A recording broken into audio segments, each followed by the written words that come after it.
Today, though bruised, our democracy remains unbowed and unbroken. Jobs are coming back. Pride is coming back because choices we made in the last several years.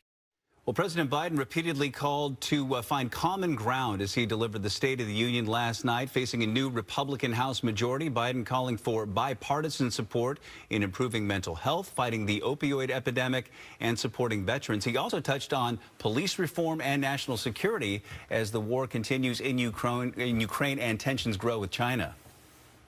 As we made clear last week, if China threatens our sovereignty, we will act to protect our country, and we did. This morning, we are joined by Fox 13 political analyst Cathy Allen and Randy Repple to share their insight on what this could mean for the country moving forward, as well as the Biden administration. Good morning to you. I think that what it was last night was a wonderful opportunity to see what the guy's actually done in the last 2 years. More than anything else, I think it was very much aimed at middle-class America, who was like sitting there wondering, who is this guy? What's he doing? What's he been up to? And the fact is that I thought it was a good rapid checklist off of the first 2 years list of things to do that he promised and has delivered. And he did talk. I think go ahead, he Randy. just Sorry. veered into too much of a partisan campaign speech, frankly, after a few minutes into the speech. And that's because he stumbled at the start. It was almost a parody of an 80-year-old man playing the president with the mistakes he was making early on in the speech. Once he got into the campaign flow, he was much more comfortable with that. It's the Joe Biden we've seen running for president since 1988. The problem is that as the speech went on and he went through his litany of, here are more government programs we could spend more money on, the elephant in the room was inflation, which he just blamed on Putin and the supply chain. And so I think he really missed an opportunity there. I think he motivated people in terms. His motivating of the speech, I just thought it was the Biden I know that likes to just get up and rouse folks and be the cheerleader for what's gotten done. Yeah, Cathy, Randy, let's get into the meat of the speech a little bit here. So relations between the U.S. and China, they're sensitive right now. And then we did hear the president make a point to mention that. Is this the right tone at this point?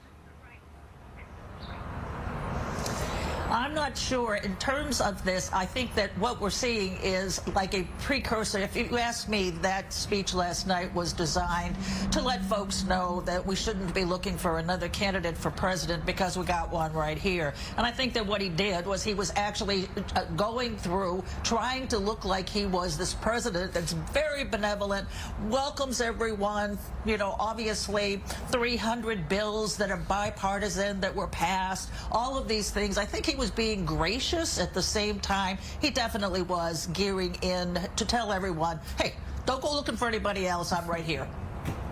Yes, he's clearly staking out his position to get ready to run for re-election. I still don't think he will, and part of that is simply the fact that the American people are not going to be looking for an 82-year-old man to be sworn in as the next president of the United States. I think the country is looking for a different voice than one that's been in Washington, D.C. Since 1974. I'm not sure that that counts for Donald Trump. He's the same league, and he seems to be the front runner right now. Well, you know, I don't know. I think we may have two 80-year-olds running for president. Well, the president talked a lot about unity, but one of the most heated moments came when Biden accused the GOP of wanting to slash Social Security and Medicare, and Republicans in the chamber booing in response. Was there a winner in that back and forth? You mean when they were talking, and he was talking about cuts that some people want to make in regards to like Social Security and Medicare, and then everybody boos, and all of the Republicans orchestrated this wonderful opportunity, and he just sat there grinning away. I thought that that was a class act too, that he enjoyed it. He enjoyed them saying, all right, well, if you say you're not going to actually move on these, great.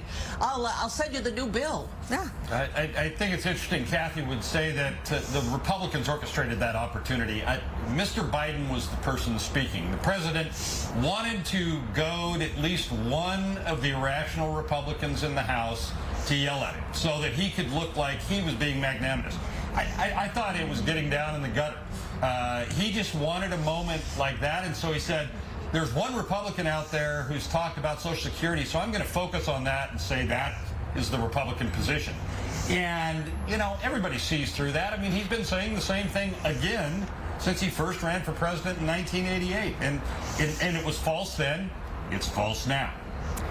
Fox 13 political analyst Cathy Allen, Randy Repple, we appreciate your time. We'll check back with you later. Thank you. You got it.